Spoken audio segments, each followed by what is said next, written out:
அந்த காலத்துலலாம் நீங்கள் படிப்பகம்னு வைப்பாங்க. திமுகவில் அதிகமாகவே இருக்கும். ஒவ்வொரு பழைய தியாகிகளுடைய பெயர்களையும் போட்டு படிப்பகம் வச்சுருப்பாங்க. ஏன்னா மதுரை நகருக்குள்ளே நீங்கள் போனீங்கன்னா, அந்த காலத்து மதுரை நகர் இப்போ இல்லை.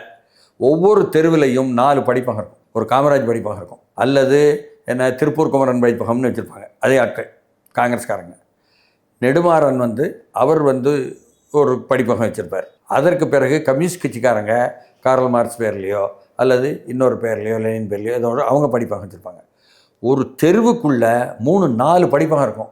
படிப்பகத்தில் பூரா காலை நாளேடுகள், செய்தித்தாள்கள் வந்துடும், மாலை செய்தித்தாள்கள் வந்துடும். இது மாதிரி செய்தித்தாள் அளவுக்கு மட்டுமாவது படிப்பகம் வச்சுருப்பாங்க. நூல் நிலையம் என்பது அதையும் விட உயர்ந்தது.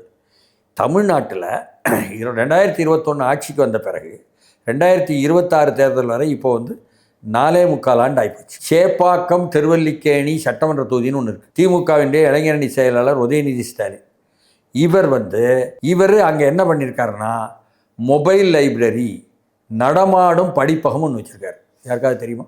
வெளியே அவர் விளம்பரப்படுத்தலை. இதுபோல் எல்லா சட்டமன்ற உறுப்பினரும் தமிழ்நாடு எங்கும் நடமாடும் நூலகம் வையுங்கள்னு அவங்களும் சொல்லலை. எப்படி நீங்கள் உடனே முதலமைச்சர் படிக்கிறாரா அந்த நூல்களை? துணை முதலமைச்சர் படிக்கிறாரா? படிக்கவே மாட்டேங்காங்களே அப்படின்லாம் கேட்கக்கூடாது.